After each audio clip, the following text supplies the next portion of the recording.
وسلام على عباده الذين اصطفى أما بعد أعوذ بالله من الشيطان الرجيم بسم الله الرحمن الرحيم شهر رمضان الذي أنزل فيه القرآن سبحان ربك رب العزة عما يصفون وسلام على المرسلين والحمد لله رب العالمين اللهم صل على سيدنا محمد وعلى آل سيدنا محمد وبارك وسلم اللهم صل على سيدنا محمد وعلى آل سيدنا محمد وبارك وسلم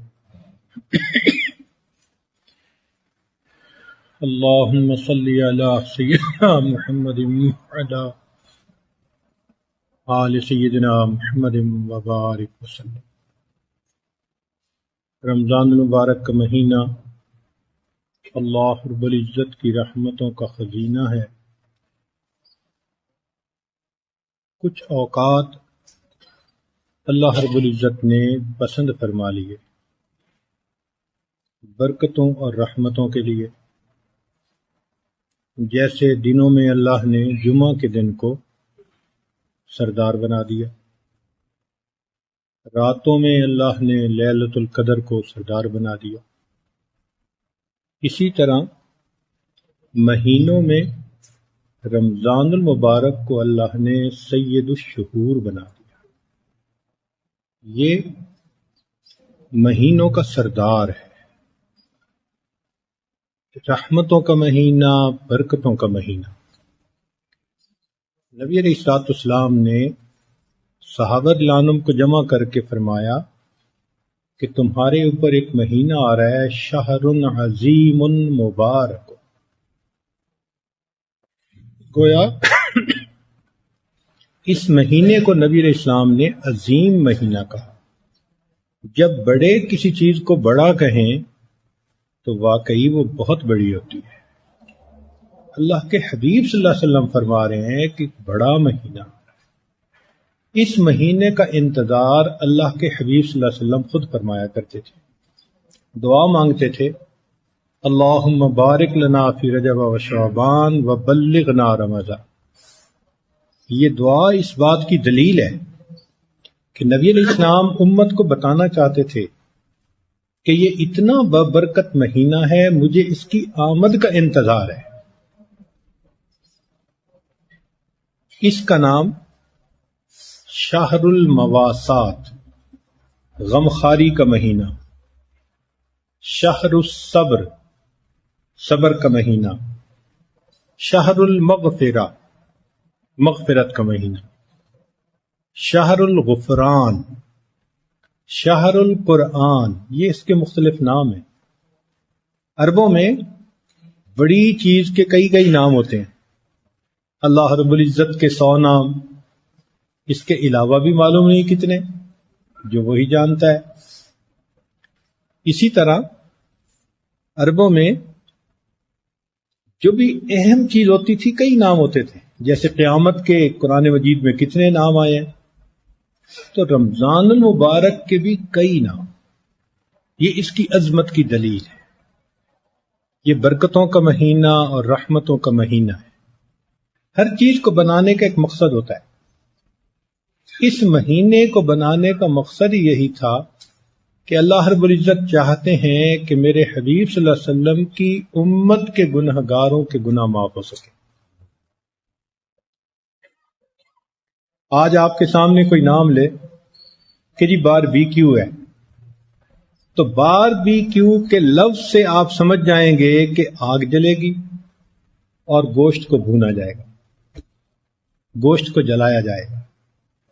تو رمضان کا مہینہ رمضا سے بنا، را میم ضاد، تینوں پر زبر، اور ان کا معنی ہے جلانا۔ کس کو جلانا؟ گناہوں کے اثرات کو جلانا۔ مہینہ ہی اسی لیے کہ امت کے گنہگاروں کے سب گناہوں کے اثرات کو ختم کر دیا جائے. چنانچہ سورج زمین کو اپنی تپش کے ساتھ پاک کر دیتا ہے، رمضان مبارک کا مہینہ اپنے برکات کے ذریعے انسان کے گنہگار دلوں کو پاک کر دیا گیا.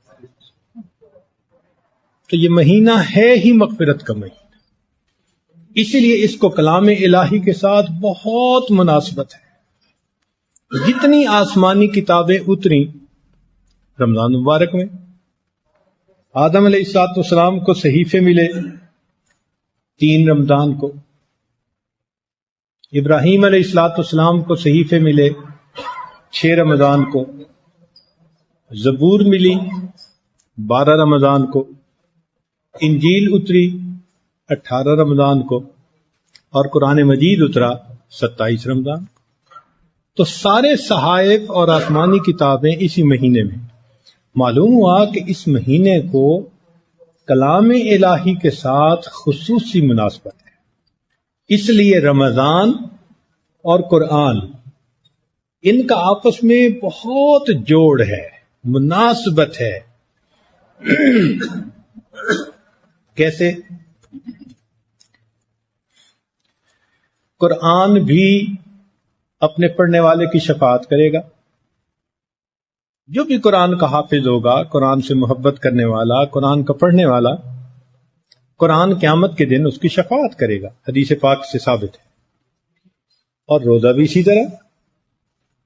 چنانچہ نبی علیہ السلام نے ارشاد فرمایا الصیام والقرآن یشفعان، قیامت کے دن قرآن بھی شفاعت کرے گا اور روزہ بھی اپنے رکھنے والے کی شفاعت کرے گا.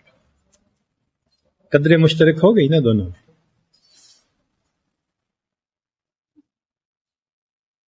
پھر دیکھیے قرآن پڑھا جاتا ہے تو انوارات اترتے ہیں، رحمت اترتی ہیں. وَإِذَا قُرِئَ الْقُرْآنُ فَاسْتَمِعُوا لَهُ وَأَنصِتُوا لَعَلَّكُمْ تُرْحَمُونَ. تو رحمت برسنے کی پکی دلیل. اسی طرح رمضان کا مہینہ روزہ دار کے اوپر اللہ کی رحمت برستی ہے. حدیث پاک میں نبی علیہ السلام نے فرمایا کہ اس کے اندر رمضان کا مہینہ آ رہا ہے جس میں رحمت آتی ہے، برستی ہے. تو صیام میں اور قرآن میں گویا یہ قدر مشترک ہوئی. پھر اور دیکھیے کہ کلام سے متکلم کا قرب نصیب ہوتا ہے. کلام سے متکلم کا قرب نصیب ہوتا ہے. رمضان المبارک کے روزوں سے بھی اللہ رب العزت کا قرب نصیب ہوتا ہے.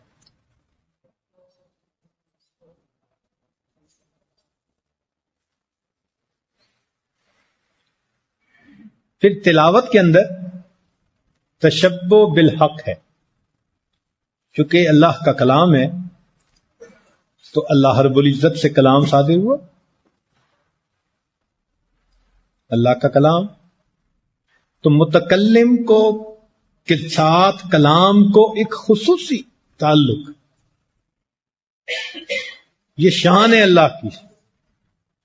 اور اگر روزے کو دیکھیں تو روزے میں کیا کرنا ہوتا ہے؟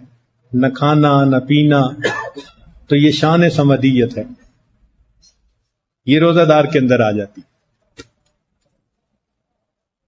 تو معلوم ہوا کہ رمضان اور قرآن کے اندر بہت ساری ایک جیسی چیزیں ہیں، اس لیے ان میں خاص تعلق ہے. امام ربانی حضرت مجدد الفسانی رحمۃ اللہ علیہ اپنے مکتوبات میں فرماتے ہیں اے کاش پورے سال کی برکتوں کو رمضان المبارک کی برکتوں کے ساتھ وہ نسبت ہوتی جو ایک دریا کو سمندر کے ساتھ ہوتی ہے، مگر وہ بھی نہیں ہے. رمضان میں اتنی برکتیں کہ برکتوں کی انتہا. اس لیے اس مہینے میں قرآن مجید کی تلاوت بہت نفع دیتی ہے. خصوصی طور پر ہمارے مشائخ رمضان المبارک کے مہینے میں تلاوت کی کثرت فرمایا کرتے تھے. تراوی میں تو ویسے ہی پڑھنے کا حکم ہے، تراوی کے علاوہ وقت میں بھی جتنا ہو سکے قرآن مجید کی تلاوت کریں۔ چنانچہ رمضان مبارک میں نبی علیہ السلام جبریل علیہ السلام کے ساتھ قرآن مجید کا دور کیا کرتے تھے، سنایا کرتے تھے۔ یہ عجیب بات ہے کہ فرشتے عمومی طور پر قرآن پڑھ نہیں سکتے، سن سکتے ہیں۔ پڑھنے کی خصوصیت صرف جبرائیل علیہ السلام کو حاصل ہے کہ وہ پیغامبر تھے، انہوں نے یہ پیغام نبی علیہ السلام تک پہنچانا تھا، یہ ان کی امتیازی شان ہے۔ یہ انسان کو اللہ نے شان دی، وہ قرآن پڑھ سکتا ہے۔ اب بندہ جو کام نہ کر سکتا ہو کوئی اور کرے تو بڑا اچھا لگتا ہے۔ مثال کے طور پہ ہم پرندے کو اڑتا دیکھتے ہیں تو ہمیں بڑا اچھا لگتا ہے، اس لیے کہ ہم اڑ جو نہیں سکتے، تو اڑتا پرندہ بڑا اچھا لگتا ہے۔ تو فطرت ہے کہ جو کام نہ کر سکیں کوئی کرے تو بڑا اچھا لگتا ہے۔ تو جب انسان قرآن پڑھتا ہے تو فرشتے چونکہ خود پڑھ نہیں سکتے، فقط سن سکتے ہیں، تو یہ قریب ہو جاتے ہیں، قریب ہوتے چلے جاتے ہیں۔ اتنا مجمع ہوتا ہے کہ زمین سے لے کے آسمان تک ان کا مجمع لگ جاتا ہے قرآن پڑھنے والے کے اوپر، اس طرح۔ اور روایت میں آتا ہے کہ یہ قاری سے اتنا خوش ہوتے ہیں کہ قریب ہوتے ہوتے بے اختیار محبت کی بنا پر قاری کے لبوں پر اپنے لب رکھ دیا کرتے ہیں، قاری کے لبوں کو بوسہ دیتے ہیں۔ اس لیے جب قرآن اترا تھا تو فرشتوں نے کہا تھا وہ کیسے خوش نصیب لوگ ہیں جو یہ اللہ کا کلام پڑھا کریں گے۔ یہ سعادت اللہ نے انسان کو عطا فرمائی، سبحان اللہ۔ تو نبی علیہ السلام رمضان مبارک میں جبریل علیہ السلام کے ساتھ دور کیا کرتے تھے۔ صحابہ کرام میں سے سیدنا عثمان غنی رضی اللہ تعالیٰ عنہ روزانہ ایک قرآن مجید کی تلاوت فرماتے تھے۔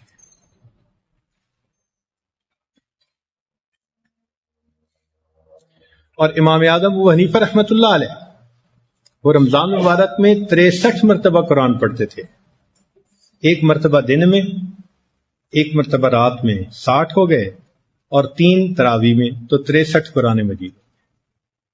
امام شافعی رحمۃ اللہ علیہ رمضان مبارک میں 70 قرآن مجید پڑھا کرتے تھے۔ امام احمد بن حنبل رحمۃ اللہ علیہ کا معمول ہر ہفتے قرآن مجید مکمل کرنے کا تھا۔ یوں سمجھیں کہ جیسے منزل ہیں نا، 7 منزلیں، تو ان کا پوری زندگی کا معمول تھا کہ روزانہ ایک منزل پڑھ کے 7ویں دن قرآن پاک مکمل کیا کرتے تھے۔ قتادہ رحمۃ اللہ علیہ ان کے ہاں بھی پورا سال ہر ہفتے قرآن مجید مکمل ہوتا تھا۔ جب رمضان آ جاتا تھا تو 3 دن کے بعد مکمل کرتے تھے، اور جب آخری عشر آتا تھا پھر ہر روز ایک قرآن مجید پڑھا کرتے تھے۔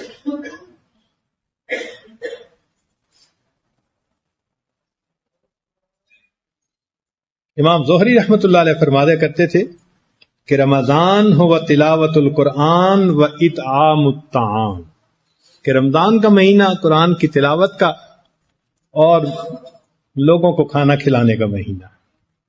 امام مالک رحمۃ اللہ علیہ پورا سال حدیث کا درس دیتے تھے، جب رمضان مبارک کا مہینہ آ جاتا تو پھر اس کو موقوف کرتے تھے اور فرماتے تھے کہ ھذا شہر القرآن، یہ قرآن کی تلاوت کا مہینہ ہے، پورے رمضان میں قرآن کی تلاوت پر زور دیا کرتے تھے۔ تو ائمہ بھی تلاوت قرآن مجید کا بہت اہتمام فرماتے تھے۔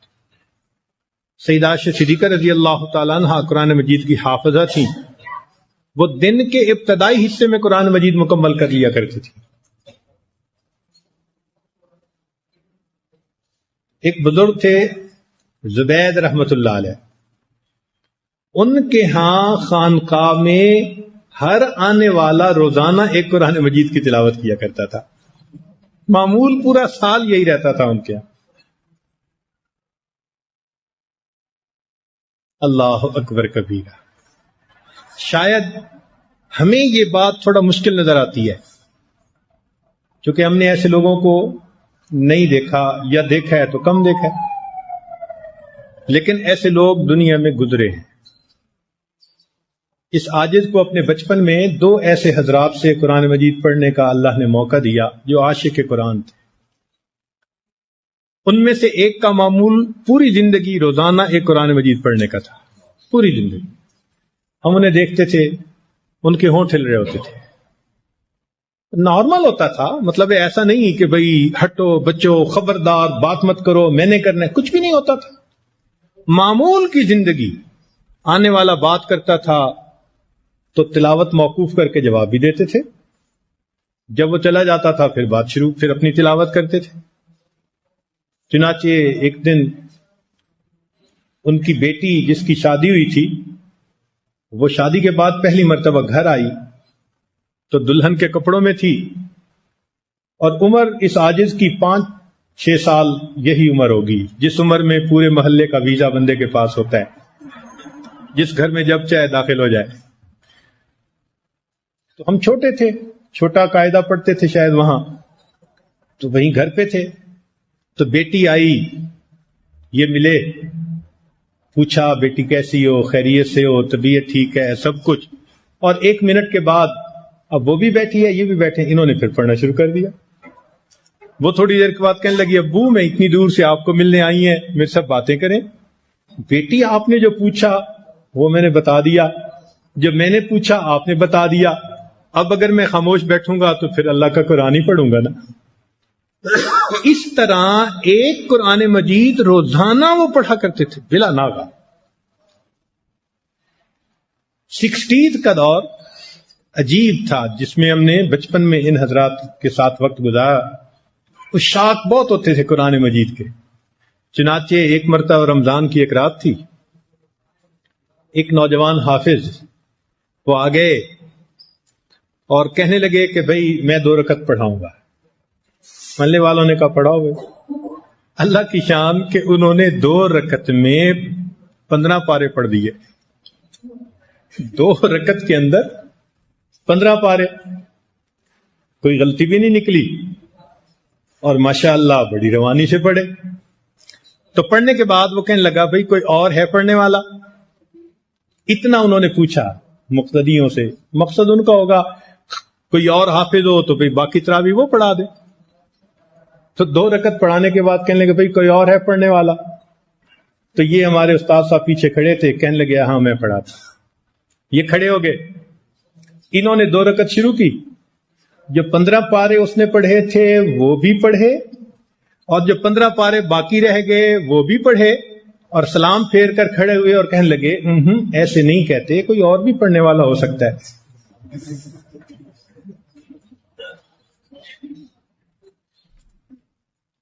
اس نوجوان کو کہا کہ ایسے نہیں کہتے، کوئی اور بھی پڑھنے والا ہو سکتا ہے۔ اللہ حضرت شیخ الحدیث مولانا محمد زکریا رحمۃ اللہ علیہ فرماتے ہیں کہ میں اپنی دادی صاحبہ کو ملنے کے لیے گیا تو حافظہ تھیں، فرمانے لگیں ارے زکریا قرآن سنا دو۔ تو فرمانے لگے میں نے کہا وضو تو ہے۔ میں مصلی پہ کھڑا ہو گیا، وہ پیچھے 2 رکعت کی نیت باندھ کے کھڑی ہو گئیں۔ فرماتے ہیں کہ میں نے پورا قرآن 2 رکعت میں پڑھا اور وہاں سے واپس آ گیا۔ ایسے معلوم ہوتا ہے کہ ان حضرات کے لیے ایک قرآن مجید کا پڑھنا بہت آسان کام تھا۔ یہ اللہ کی خصوصی رحمت ہوتی ہے کہ جب کسی بندے سے راضی ہوتے ہیں اس کو نئے نئے اعمال کی توفیقیں عطا فرما دیتے ہیں، تھوڑے وقت میں اس کے لیے زیادہ نیکی کرنی آسان، اور جب گناہوں کا بوجھ ہوتا ہے تو پھر ایک پارہ مکمل پڑھنا یا سننا پھر انسان کے لیے مشکل ہوتی ہے۔ آخر ایسا کیوں ہے؟ اس کی مثال یوں سمجھیں کہ ایک آدمی اگر بیمار ہے، اس کو بخار ہے، آپ اس کو کہیں بھئی اٹھو ذرا چلو، وہ کہے گا جی مجھ سے نہیں چلا جاتا۔ بھئی یہ بوجھ سر پہ اٹھا لو، بھئی مجھ سے نہیں اٹھایا جاتا۔ ہم نے تو دیکھا کہ بیمار آدمی اتنا کمزور ہوتا ہے کہ کئی مرتبہ اس کو کھانا بھی مشکل نظر آتا ہے۔ کیوں ایسا ہوتا ہے؟ بیمار ہے۔ اور اگر وہی بندہ صحت مند ہے تو ماشاءاللہ کھانا بھی کھائے گا، کام بھی کرے گا، دوڑے بھاگے گا، سب کام اس کے لیے آسان۔ بالکل اسی طرح جب انسان گناہوں کے سبب روحانی طور پر بیمار ہوتا ہے تو اس کے لیے نیک کام کرنا مشکل ہوتا ہے، اور اس کی دلیل قرآن عظیم الشان میں سے اللہ تعالیٰ فرماتے ہیں وَإِنَّهَا لَكَبِيرَةٌ إِلَّا عَلَى الْخَاشِعِينَ، یہ نماز بھاری ہے سوائے ان کے جو خاشعین ہیں۔ معلوم ہوا کہ دل میں خشوع نہ ہو تو نماز بھاری، اور اسی طرح دل کے اندر اگر ظلمت ہو تو پھر اللہ کا قرآن پڑھنا انسان کے لیے بھاری ہو جاتا ہے۔ ایک صفحہ پڑھ کے تھک جائیں گے، 2 صفحے پڑھ کے تھک جائیں گے۔ اس کا تعلق انسان کی روحانیت کے ساتھ ہے، اور جب دل منور ہو تو پھر انسان ایسے ہوتا ہے جیسے گرمی کے موسم میں پیاسا آدمی، اس پیاسے آدمی کو آپ اگر شربت دیں تو وہ کیسے پیے گا؟ میرے خیال میں یہاں پر یہ مثال دینی چاہیے کہ روزے دار آدمی کو افطاری کے وقت چائے دیں تو کیا کرے گا؟ چونکہ بعض لوگ چائے سے افطاری کرتے ہیں، سبحان اللہ، اور پھر کیسے ایک ایک گھونٹ پہ مزہ آتا ہے۔ قرآن پڑھنے والوں کو قرآن مجید کے ایک ایک لفظ کے پڑھنے پہ یوں مزہ آ رہا ہوتا ہے، وہ انجوائے کرتے ہیں۔ آج کے نوجوانوں کو آئس کریم کھانے کو ملے تو کیسے آئس کریم کو دیکھتے ہی ان کے ساتوں لطائف جاری ہو جاتے ہیں۔ ہمارے اسلاف کا یہی تھا، کیفیت تھی کہ قرآن مجید ان کے سامنے پڑھا جاتا تھا یا وہ خود پڑھنا شروع کر دیتے تھے، سب تھکاوٹیں دور ہو جاتی۔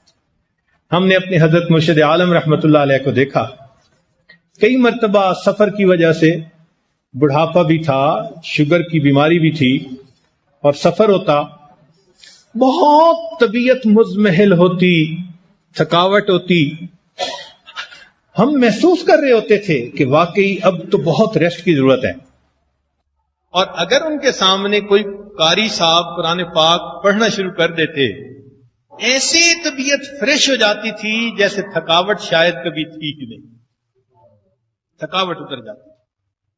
اس کی مثال یوں سمجھیں، ماں بہت تھکی ہوئی ہے، سارا دن اس نے گھر کی صفائیاں کی، کپڑے دھوئے، اور سب بچوں کو کہہ دیتی ہے کہ آج تو بس عشاء پڑھتے ہی میں سو جاؤں گی، مجھے کوئی ڈسٹرب نہ کرے۔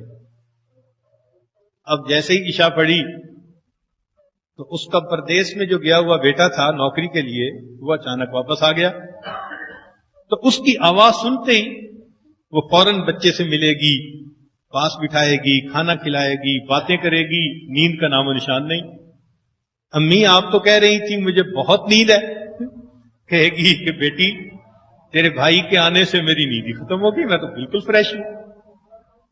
جس طرح تھکی ہوئی ماں بیٹے کی آواز سن کر تر و تازہ ہو جاتی ہے، اللہ والے تھکے ہوئے ہوتے تھے، قرآن کی آواز سن کر تر و تازہ ہو جاتے تھے۔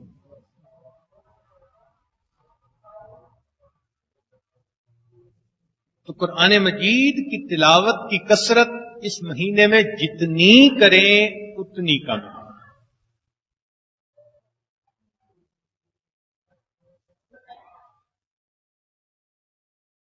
ہمارے اکابر جب قرآن مجید پڑھتے تھے تو صرف الفاظ نہیں پڑھ رہے ہوتے تھے، معانی اور مفاہیم وہ بھی ان کے ساتھ چل رہے ہوتے تھے۔ ہماری تلاوت میں اور ان اکابر کی تلاوت میں ایک بنیادی فرق یہ بھی ہے، آج ہم صرف الفاظ سن رہے ہوتے ہیں، ان الفاظ کے معانی ہمارے اوپر اثرات نہیں دکھا رہے ہوتے، ان کے اوپر معانی کا بھی اثر ہوتا تھا۔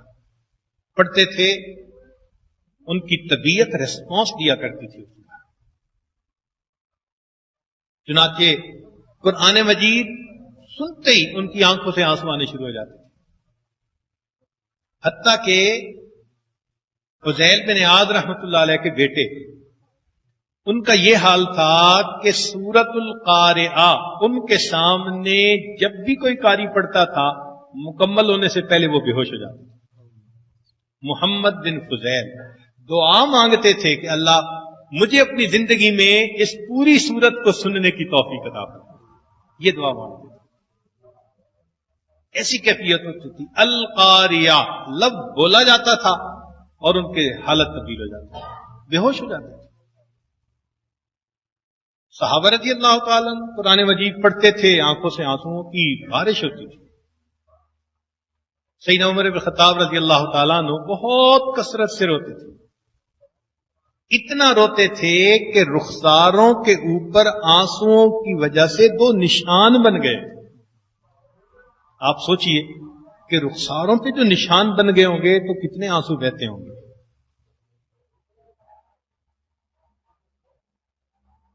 اللہ اکبر کبیرہ.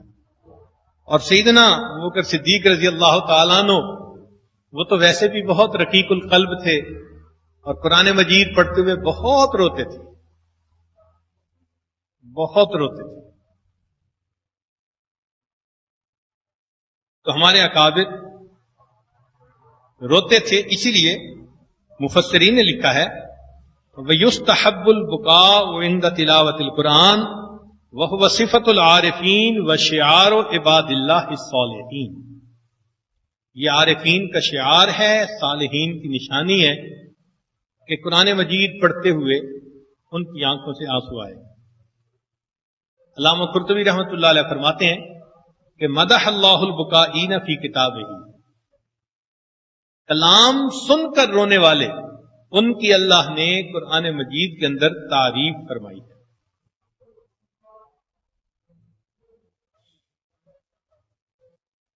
آج یہ صفت ہمیں حاصل کرنی چاہیے, اللہ سے مانگنی چاہیے کہ اللہ یہ نعمت ہمیں بھی عطا فرما دے کہ ہمارے اوپر بھی اس قرآن مجید کا اثر ہو. باقی کلام سن کے اثر ہو جاتا ہے.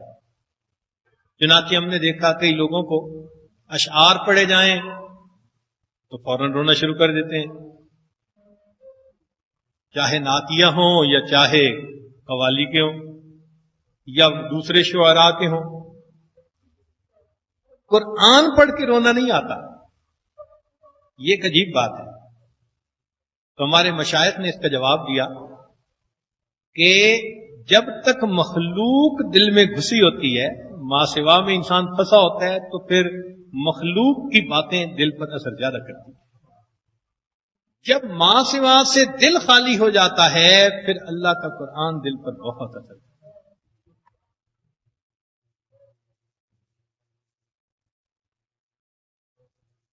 اس لیے رمضان کا مہینہ ان حضرات کے لیے شہر القرآن, سنتے تھے, پڑھتے تھے, پورا رمضان اسی میں گزار دیا کرتے تھے.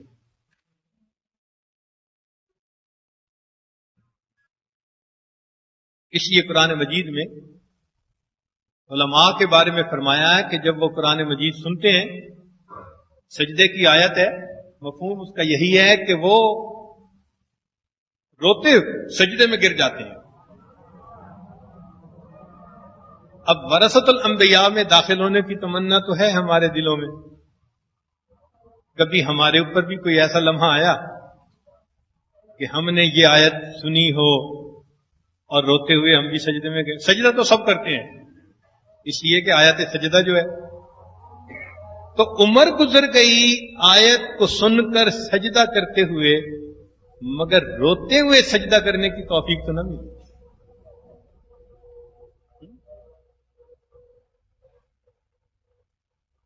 قرآن مجید کی آیت تو یہ کہہ رہی ہے کہ روتے ہوئے سجدے میں گر جاتے ہیں. یہ نعمت کب ملے گی؟ یہ ہے اللہ تعالیٰ سے مانگنے والی نعمت. تو رمضان مبارک میں ہم اللہ تعالیٰ سے یہ نعمت مانگیں. سیدہ صدیقہ رضی اللہ تعالیٰ عنہ فرماتی ہیں کہ نبی علیہ الصلوۃ والسلام ایک مرتبہ آئے, داخل معی فی فراشی, میرے ساتھ بستر پر لیٹ گئے, ثم قال, فرمانے لگے, یا عائشہ اذن لی اتعبد ربی, چھوڑ مجھے, میں اپنے رب کی عبادت کرتا ہوں.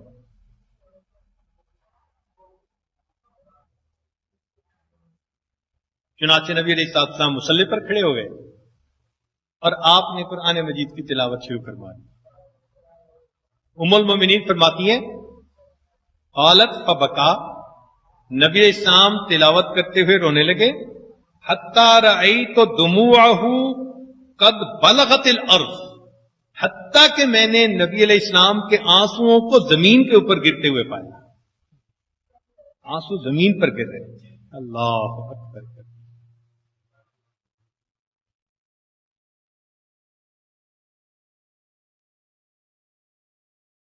اور ایک حدیث پاک میں یہ بھی ہے وَيُرْوَى أَنَّهُ علیہ الصلوۃ والسلام قام لیلۃ کاملۃ فی آیۃ یرددها ویبکی، کہ ایک رات نبی علیہ السلام پوری رات اس آیت کو بار بار پڑھتے رہے، روتے رہے. وہ آیت کیا تھی؟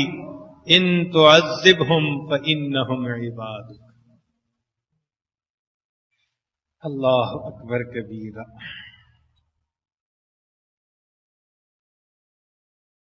سیدنا صدیق کے فلانوں کے بارے میں آتا ہے وَكَانَ رَجُلًا بُكَاءً لَا يَمْلِكُ دُمُوعَهُ إِذَا قَرَأَ الْقُرْآنَ. جب قرآن پڑھا جاتا تھا تو وہ اپنے آنسوؤں کو قابو میں نہیں رکھ سکتے تھے. عمر لانوں کے بارے میں آتا ہے کہ یصلی بالناس فبکا فی قراءتہ حتی انقطعت قراءتہ وسمع نحیبہ من وراء ثلاثت صفوف. 3 صف پیچھے ہچکیوں کی آواز سن رہے تھے. 3 صف پیچھے. اور وہ کون سی آیت پڑھ رہے تھے؟ انما اشکو بثی وحزنی الی اللہ.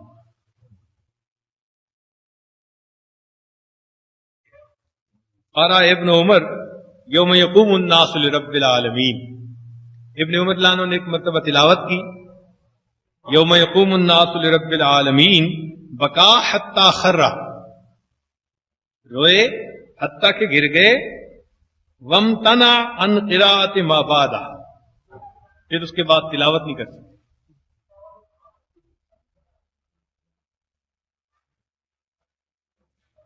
مزاحم ابن ظفر رحمۃ اللہ علیہ فرماتے ہیں کہ میں نے سفیان ثوری رحمۃ اللہ علیہ کو دیکھا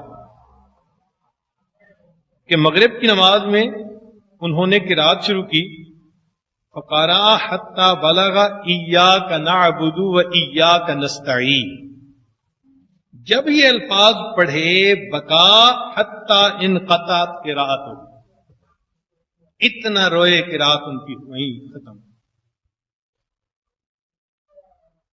یہ وہی الفاظ ہیں جو ہم بھی ادا کرتے ہیں، مگر ان الفاظ کے ہمارے اوپر اثر نہیں ہے. فضیل بن عیاض رحمۃ اللہ علیہ نے ایک مرتبہ پڑھا وَنَبْلُو أَخْبَارَكُمْ، تو ان الفاظ کو پڑھ کر ان کے اوپر گریہ طاری ہو گیا. ابن عمر لانوں نے قرآن پاک کی آیت پڑھی اِن تُبْدُوا مَا فِي أَنفُسِكُمْ أَوْ تُخْفُوهُ يُحَاسِبْكُم بِهِ اللَّهُ.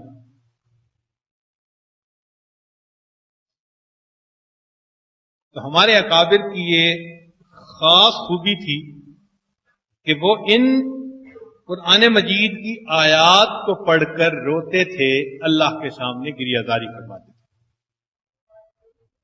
چنانچہ ایک بزرگ پڑھا وَإِن مِّنكُمْ إِلَّا وَارِدُهَا كَانَ عَلَىٰ رَبِّكَ حَتْمًا مَّقْضِيًّا، اور یہ پڑھ کر رونے لگے.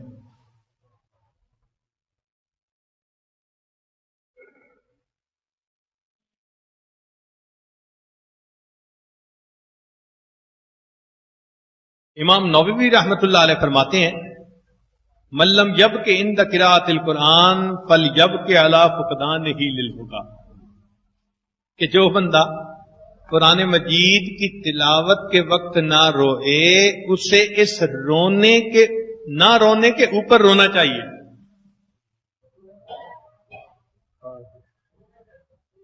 فإنہ اعظم المصائب، یہ بہت بڑی مصیبت ہے کہ اللہ کا قرآن سن کے ہمارے دلوں پہ اثر نہیں ہوتا.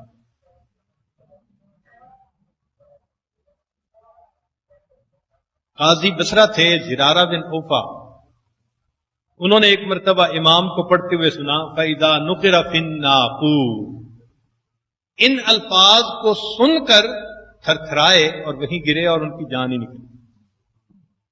فَإِذَا نُقِرَ فِي النَّاقُورِ. امام اعظم ابو حنیفہ رحمۃ اللہ علیہ کے بارے میں آتا ہے کہ ایک رات، پوری رات ایک آیت پڑھ کے بار بار روتے رہے. وہ آیت کیا تھی؟ وَامْتَعْضُوا الْيَوْمَ أَيُّهَا الْمُجْرِمُونَ. اللہ نبی علیہ الصلوۃ والسلام کے سامنے قرآن مجید کی آیت پڑھی گئی، وَلَنَسْأَلَنَّ الَّذِينَ أُرْسِلَ إِلَيْهِمْ وَلَنَسْأَلَنَّ الْمُرْسَلِينَ. نبی علیہ السلام کی مبارک آنکھوں سے آنسو. اللہ رب العزت سے ہم یہ صفت مانگیں کہ پروردگار عالم اس صفت کو حاصل کیے بغیر دنیا سے نہیں مرنا چاہتے. آپ مہربانی فرما دیجیے، ہمارے دلوں کو نرم کر دیجیے. ہم نے اپنے دلوں کو گناہوں کی وجہ سے سخت کر دیا. اب یہ نرم کیسے ہوگا؟ استغفار سے، توبہ سے، نیکی زیادہ کرنے سے، رمضان مبارک میں اللہ رب العزت سے اس کی رحمتیں مانگنے سے. اور یہ قدرتاً اللہ نے رمضان مبارک کا ایک مہینہ ہمیں دے دیا، تو سبحان اللہ اس مہینے میں ہم قرآن مجید کی تلاوت کی کثرت کریں اور اللہ رب العزت سے مانگیں.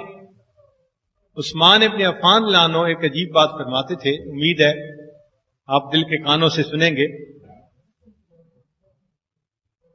فرماتے تھے لو طہرت قلوبکم ما شبعتم من کلام ربکم. اگر تمہارے دل پاکیزہ ہوتے تو اپنے رب کے کلام کو سننے سے کبھی نہ بھرتے. اللہ کے کلام سے کبھی دل نہ بھرتا. اللہ اکبر کر. اگر تمہارے دل صاف ہوتے، لو طہرت قلوبکم ما شبعتم من کلام ربکم. تو معلوم ہوا یہ جو دل بھر جاتا ہے، یہ تلاوت بوجھ نظر آتی ہے، اس کی بنیاد دل کے اوپر ظلمت ہوا کرتی ہے.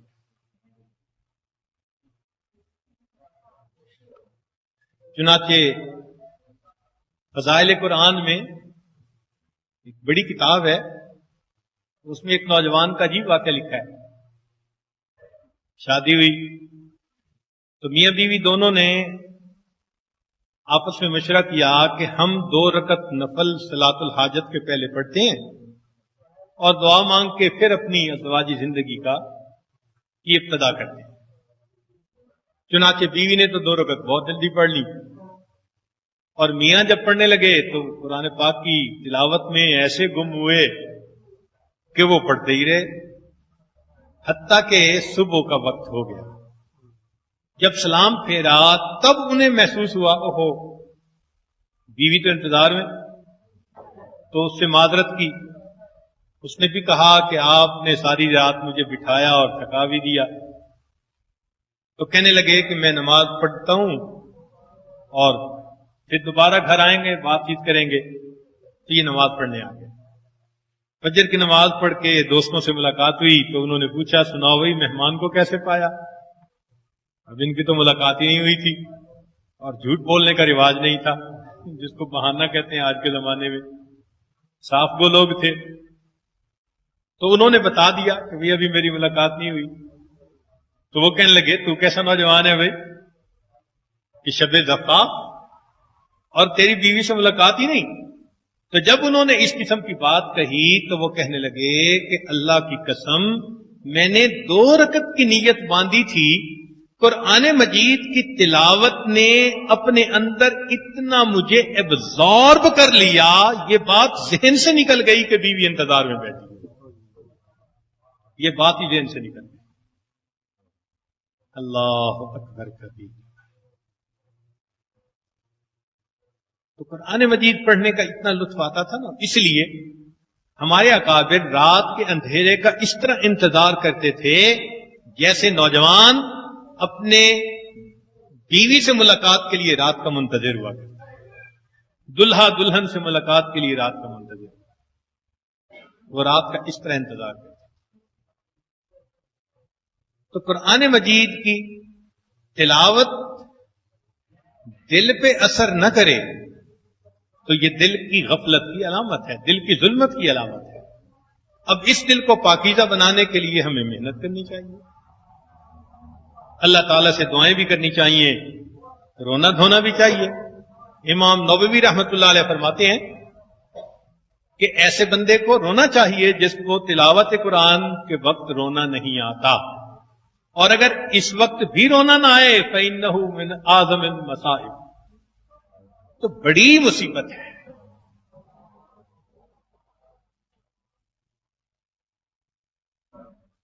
حضرت ابن مسعود رضی اللہ تعالیٰ عنہ فرمایا کرتے تھے، من احب القرآن احب اللہ ورسولہ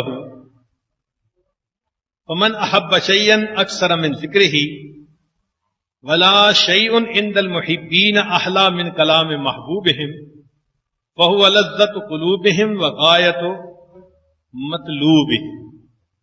اور واقعی محبوب سے زیادہ حلاوت والی چیز تو محبوب کے کلام سے زیادہ اور کوئی نہیں ہوتی.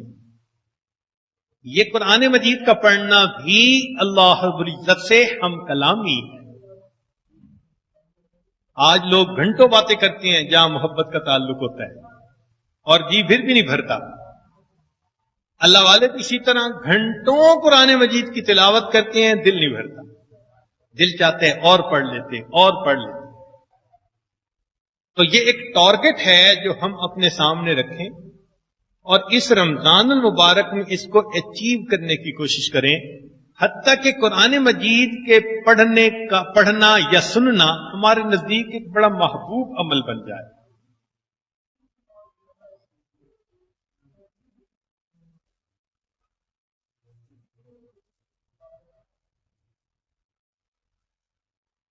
چنانچہ اکابرین ایک عجیب بات فرماتے تھے،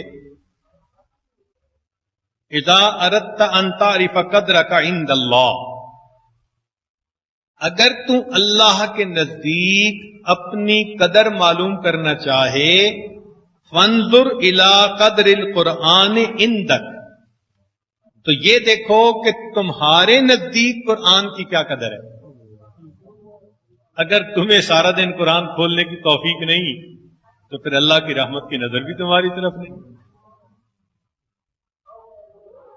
تو گویا ایک پیمانہ مل گیا، ایک یارڈ سٹک مل گئی جس کے اوپر ہم اپنے آپ کو تول سکتے ہیں کہ اللہ کے ہاں ہمارا کیا مقام ہے. اگر یہ معلوم کرنا چاہیں تو ہم دیکھیں کہ ہمارے نزدیک قرآن مجید کا کیا مقام ہے. قرآن مجید کو صبح اور شام پڑھ رہے ہوں، نمازوں میں بھی، نمازوں کے علاوہ بھی مختلف صورتوں کی تلاوت بھی کریں جو مسنون ہیں، اور ویسے بھی پڑھیں، معانی کا لحاظ رکھتے ہوئے بھی پڑھیں، اس کے بغیر بھی پڑھیں. قرآن مجید کا پڑھنا ہمارا محبوب کام. اور اس میں یہ نہ دیکھیں کہ جی اب تو 2 منٹ رہ گئے اور 5 منٹ رہ گئے. 2 منٹ اور 5 منٹ بھی بہت ہیں. ولو آیا، ایک آیت بھی پڑھ سکیں تو پڑھ گزرے. تو یہ بات بہت عجیب ہے. اذا اردت ان تعرف قدرک عند اللہ فانظر الی قدر القرآن عندک.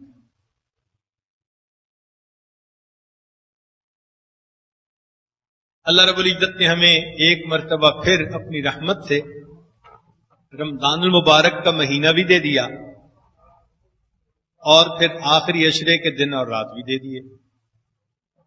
دیکھیے ہمارا یہاں خیریت کے ساتھ پہنچ جانا یہ اللہ رب العزت کی طرف سے ایک بڑا انعام ہے. کچھ بھی ہو سکتا تھا، خود بیمار ہو جاتے، گھر میں سے کوئی قریبی بیمار ہو جاتا، کوئی اور ایسی مشکل پیش آ جاتی تو نہ آ سکتے. جب اللہ رب العزت کی رحمت متوجہ ہوئی تو اللہ تعالیٰ نے سب رکاوٹوں کو ختم کر کے اعتکاف کی نیت سے رمضان مبارک کے ان دنوں میں اپنے گھر میں یہاں پہنچا دیا.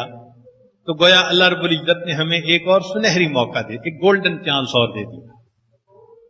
ان دن اور راتوں کو ہم خوب اچھے انداز سے گزاریں، کثرت کریں عبادت کی، خوب ڈٹ کے عبادت کریں، دن میں بھی اور رات میں بھی. چنانچہ علماء نے لکھا ہے کہ ایک مرتبہ دن اور رات کا آپس میں مکالمہ ہوا. دن نے کہا میں افضل، اور رات کہنے لگی کہ میں افضل. تو رات نے پوچھا دن سے کہ بتاؤ تم کیسے کہتے ہو کہ میں افضل ہوں؟ تو دن نے کہا کہ دیکھو سورج دن میں طلوع ہوتا ہے، روشنی ہوتی ہے، رات میں تو طلوع نہیں نہ ہوتا. سورج دن میں طلوع ہوتا ہے اور روشنی دن میں ہوتی ہے. پھر دن کے اندر تیقظ ہوتا ہے، جاگتے ہیں لوگ، حرکت ہوتی ہے، لوگ کام کرتے ہیں. رات کو تو مردوں کی طرح لیٹے ہوتے ہیں. تو دن نے اپنے فضائل کے پوائنٹس گنوائے کہ دن میں سورج طلوع ہوتا ہے، روشنی ہوتی ہے، تیقظ ہوتا ہے، حرکت ہوتی ہے. پھر اس نے کہا کہ ایک اور بات، 5 نمازیں ہیں جن میں سے 3 دن میں، 2 رات میں، مغرب اور عشاء رات میں، اور باقی فجر، ظہر اور عصر دن میں. تو 3 نمازیں دن میں اور 2 نمازیں رات میں. اس نے کہا اور بتاؤ؟ اس نے کہا روزے بھی دن میں ہوتے ہیں، رات میں تو روزہ کوئی نہیں رکھتا. اب دیکھو کیسے کیسے دلائل ہیں، روزے بھی دن میں اور 3 نمازیں بھی دن میں. اور اس پر ایک بڑی دلیل بتاؤں کہ کچھ لمحے قبولیت دعا کے ہیں جن کو اجابت دعا کے لمحات کہتے ہیں، وہ جمعہ کے دن ہوتے ہیں، تو وہ بھی دن میں. لہذا دن افضل ہے رات سے. اب رات نے بھی کہنا شروع کیا. اس نے کہا کہ دیکھو بھائی، اگر دن میں سورج طلوع ہوتا ہے نا، تو رات میں عارفین جو ہیں وہ اللہ کی عبادت کرتے ہیں، اور عارفین کے قلوب رات کے سورج ہوا کرتے ہیں. سورج کی روشنی تھوڑی، عارفین کے دلوں کی روشنی اس سے بھی زیادہ. تو روشنی اس سے بھی زیادہ. لہذا دن میں ایک سورج چمکتا ہے اور رات میں ہزاروں سورج چمکتے ہیں. اس نے کہا یہ تو ایسی بات ہے، کوئی اور کام کی بات کرو. اس نے کہا دیکھو، رات عاشقین کی، عشق والوں کی ملاقات کا وقت ہوتا ہے.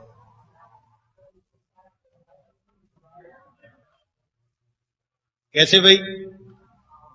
اس نے کہا دیکھو، اللہ تعالیٰ اپنے حبیب صلی اللہ علیہ وسلم کو فرماتے ہیں یا ایھا المزمل قم اللیل الا قلیلا.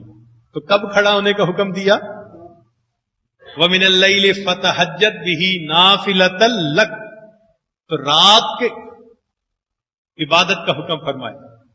اہمیت ہے نا کوئی رات کی، تبھی تو محبوب کو حکم دے رہے ہیں کہ رات میں کھڑے ہو. تو رات ملاقات ہوتی ہے محب اور محبوب کی. تو دن نے کہا کہ کوئی اور دلیل ٹھوس پیش کرو. اس نے کہا اچھا دلیل سنو کہ اللہ نے اپنے محبوب کو ملاقات کے لیے کب بلایا؟ سبحان الذی اسری بعبدہ لیلا من المسجد الحرام، رات کو بلایا. اب دن نے سوچا اچھا بات تو پکی کر دی. اس نے کہا کوئی اور بات کرو جو بہت ٹھوس ہو. اس نے کہا اچھا سن لو آخری بات کہ دن میں 7 اجابت ہے، جمعے کا دن ہے، فلاں ہے، سب باتیں اپنی صحیح. راتوں میں سے ایک رات ایسی ہے جس کو لیلۃ القدر کہتے ہیں. لیلۃ القدر خیر من 1000 شہر. 1000 مہینوں کی عبادت سے بہتر اس 1000 مہینوں میں دن آئیں گے کہ نہیں آئیں گے؟ تم 1000 مہینوں کے دن ہو جاؤ، ایک رات کے برابر نہیں ہو سکتے. تم کیسے کہتے ہو؟ اس دلیل کے بعد دن نے تسلیم کر لیا کہ رات افضل ہے مجھ سے. اب اللہ تعالیٰ نے ہمیں آخری عشرے کی راتیں بھی عطا فرمائیں. چنانچہ سال میں رمضان کی راتیں اعلیٰ، اور رمضان میں آخری عشرے کی راتیں، اور آخری عشرے میں جو طاق راتیں ہیں وہ اس سے بھی زیادہ اعلیٰ، اور 27 کی رات اس سے بھی زیادہ. یہ راتیں اللہ تعالیٰ نے ہمیں پھر عطا فرما دی ہیں اس کو اللہ تعالیٰ کی طرف سے ایک انعام سمجھیں، اور ان راتوں میں ہم عبادت کے ذریعے، تلاوت کے ذریعے، دعا کے ذریعے اپنے اللہ کو منائیں۔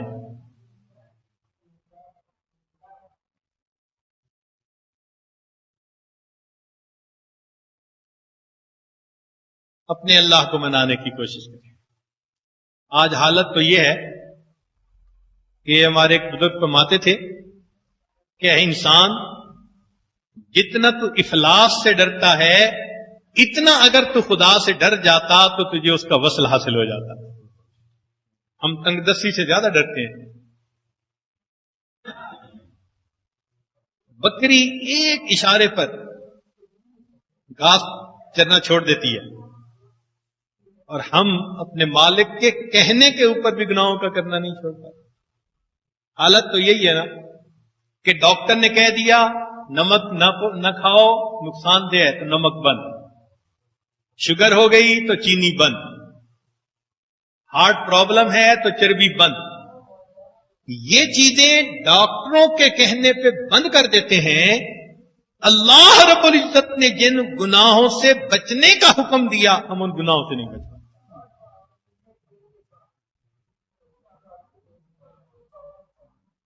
اور اس گناہوں کی وجہ سے پھر آج دلوں کے اوپر ظلمت ہے، اور دل اتنے گناہوں کی وجہ سے میلے ہو چکے، سخت ہو چکے کہ قرآن مجید سن کر بھی رونا نہیں آتا، بلکہ بعض اوقات تو مجلس میں سب رو رہے ہوتے ہیں اور ہم بیٹھے سب کی شکل دیکھ رہے ہوتے ہیں۔ آخر ہم اس نعمت سے کیوں محروم ہیں؟ اللہ تعالیٰ سے مانگیے، اللہ تعالیٰ عطا فرما دیتے ہیں، مہربانی کر دیتے ہیں۔ یہ تالے کھل سکتے ہیں، یہ ایسے تالے نہیں جو کھل نہ سکیں۔ اللہ تعالیٰ کی رحمت متوجہ ہوگی، اللہ تعالیٰ دلوں کے تالے کھول دیں گے۔ ان 10 دنوں کے اندر ہم اپنے دلوں میں خود ایک تبدیلی محسوس کریں گے، نرم ہوں گے، اللہ کی طرف متوجہ ہوں گے، انابت اللہ، رجوع اللہ۔ یہ کیفیت ہمیں بھی اللہ تعالیٰ عطا فرما دے۔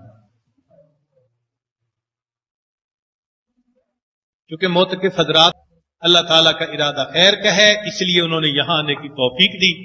دعا کرتے ہیں اللہ تعالیٰ ان دنوں میں ہمیں بھرپور عبادت کے ساتھ اپنے عیوب ختم کرنے کی، گناہوں سے توبہ کرنے کی، اور ایک اچھا انسان بننے کی توفیق عطا فرما۔